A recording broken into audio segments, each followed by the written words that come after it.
आहा। सावन का मौसम आ गया। बारिशें हुई। धूप निकली और फिर बारिश हुई। और फिर धूप, रात, दिन ऐसे ही गुजरते गए। एक नवजात पौधा ये सब बड़े आश्चर्य से देख रहा था और प्रफुल्लित था। हर वर्ष वही बारिश और वही धूप। कई बरस और कई सावन बीत चुके थे। अब वही नवजात पौधा बड़ा हो चुका था। एक विशाल वृक्ष सीना ताने खड़ा था। उसी तरह जैसे नवजात पौधा हर्षित था, प्रफुल्लित था और उल्लासित था, ठीक उसी तरह। और अब तो और क्या बात थी उसकी।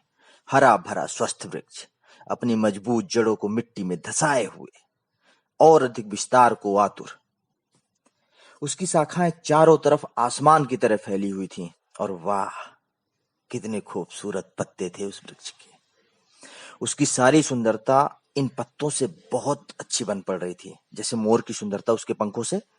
पत्ते हवा के साथ इधर उधर झुकते, मुड़ते, खिलखिलाते हुए, हवा के साथ उड़ते, गर्व से भरे हुए कि पेड़ को मैंने ही सजाए रखा है, सुंदर बनाए रखा है। पत्ता पत्ता, हर एक पत्ता यही सोचता था कि मैं नहीं होता तो ये पेड़ इतना सुंदर नहीं होता। मैं नहीं होता तो इसकी छांव नहीं होती। मैं नहीं होता तो कोई पेड़ को पूछता तक नहीं। इसी तरह हर पत्ता गर्व से भरा हुआ, बेफिक्र अपनी विशेषताओं में स्वयं ही मुग्ध था। और एक सावन और बीत गया। फिर से अगले सावन की बाट निहारते पेड़ की आंखें थक ही रही थीं कि ये क्या हुआ। अरे, ये जलन सी क्या महसूस हो रही है। इस बार लग रहा है कोई नया मौसम सावन के पहले ही आ थमका है। कहीं कोई बीमारी तो नहीं है। नहीं, पेड़ जानता था। पेड़ जानता था ये पतझड़ का मौसम है। मगर बेबस था, लाचार और मजबूर था, क्योंकि प्रकृति की धारा को बदल नहीं सकता था। पत्ते जो गर्व से चूर थे कि अगर वो नहीं होते तो ये पेड़ भी नहीं होता, धीरे धीरे पीले पड़ते जा रहे थे, रस विहीन हुए जाते थे और सूखते जाते थे दिन प्रतिदिन। उमंग और उल्लास लुप्त हो चुका था।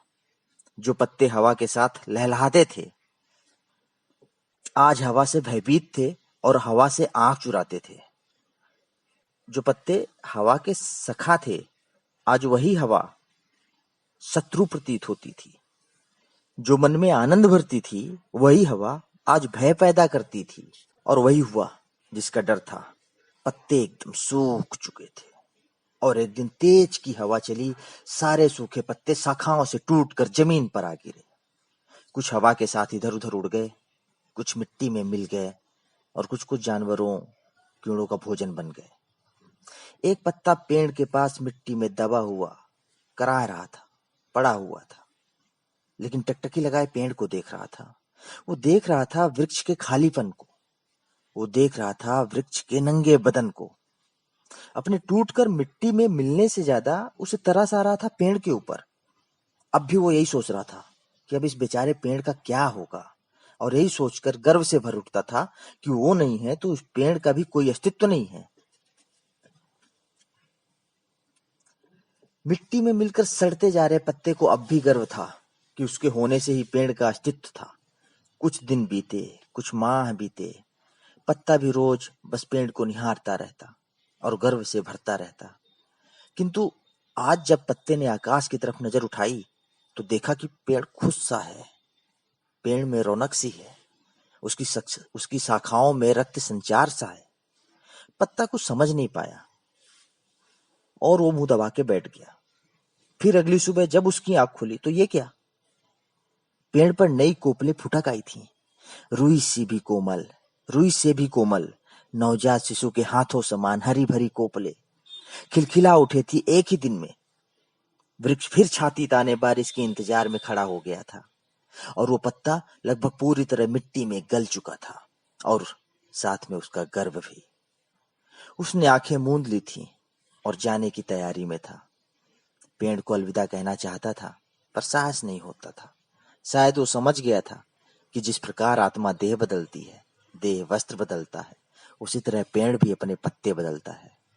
शायद वो समझ गया था कि उसके होने से पेड़ नहीं, अपितु पेड़ के होने से उसका अस्तित्व था। मुझे उम्मीद है आप इस लघु कहानी कथा से जरूर कुछ न कुछ सीखेंगे। और ध्यान रखेंगे कि आप सिर्फ पत्ते हैं। बहुत बहुत धन्यवाद।